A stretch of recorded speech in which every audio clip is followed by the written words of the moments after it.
Mr. Myers, you're recognized for 5 minutes. Thank you, and good morning, Chairman Duncan, Ranking Member DeGette, and members of the subcommittee. As with Ms. Pridemore, I too am a statewide elected commissioner at the Arizona Corporation Commission. We are a bit unique in that only about 13 states actually elect their commissioners.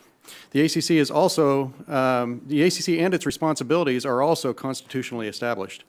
In Arizona, we have a truly diverse topography and climate. While most people think of us as a desert, the reality is that northern Arizona also has 7,000 to 8,000 feet of elevation, lush green forests, multiple seasons, and regular snow. This makes a one-size-fits-all approach to regulation almost impossible if we are being true to our constitutional obligations to ensure utilities provide reliable and affordable service. While I cannot speak on behalf of the Commission and the views I express are my own, I can tell you that it appears the current makeup of the Commission generally tends to favor an all-of-the-above approach to electricity generation. We have approved almost 2,000 megawatts of solar plus battery connections in the last year, while at the same time approving hundreds of megawatts of thermal generation. Many of the challenges we face moving forward with regard to reliable generation center around early forced retirement of coal plants without adequate replacement. Personally, it pains me to have to approve accelerated cost recovery for early shutdown of coal plants, while at the same time authorizing recovery on new purchase power agreements, and then, because the utilities are ultimately responsible for keeping the lights on, we also have to approve the building of reliable, dispatchable generation in the form of natural gas. If you're keeping count, that means our ratepayers are paying 3 times for the same energy generation that could be had by simply keeping our existing generation online until natural retirement, or even better, beyond that. Some of the problems we face are overly burdensome regulations in the form of early forced retirement of reliable generation, roadblock after roadblock with regards to transmission construction, and interference with vegetation management. A perfect example is the SunZia project that promises to bring wind energy from New Mexico through Arizona to California.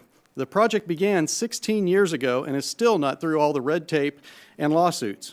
Another example is renewable energy mandates, which forced our utilities to invest in premature technology at long-term contracts and now cost our ratepayers more than 4 times what the energy being delivered is worth on the competitive market, and will get worse over the next 15 to 20 years as the price of solar continues to drop.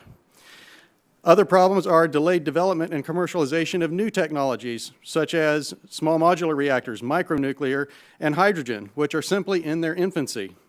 Finally, we lack the infrastructure to supply natural gas. We do not have the throughput in our state to allocate much more capacity to turbines that are needed to complement the intermittent renewable resources we are adding. However, we do have options. While they won't appear overnight or even in the next decade, we are moving fast and furious on 2 new 1,000-megawatt pumped hydro basins. We are actively engaging in discussions to use salt caverns that are prime for natural gas storage and possibly hydrogen storage. This type of storage has the ability to provide buffering for the entire West Coast and parts of Mexico. We are also working with Kinder Morgan to help their endeavor of getting more and larger pipelines built going from Texas all the way to California. While this is not a perfect solution, large pipelines allow for line packing that also act as a buffer. Additionally, we've been very active in day-ahead markets. We're looking at both EDAM and Markets Plus. It appears we have less interest in EDAM for many of the reasons you heard back in September of last year regarding the governance issues. However, I have personally been very active in the Markets Plus tariff development, specifically with regards to resource adequacy and greenhouse gas. A day-ahead market has shown that in almost all simulations, with or without the inclusion of Washington and California, results in a savings for our utility customers. A day-ahead market is being viewed as a possible stepping stone to a full-fledged RTO. It will also help us determine appropriate transmission.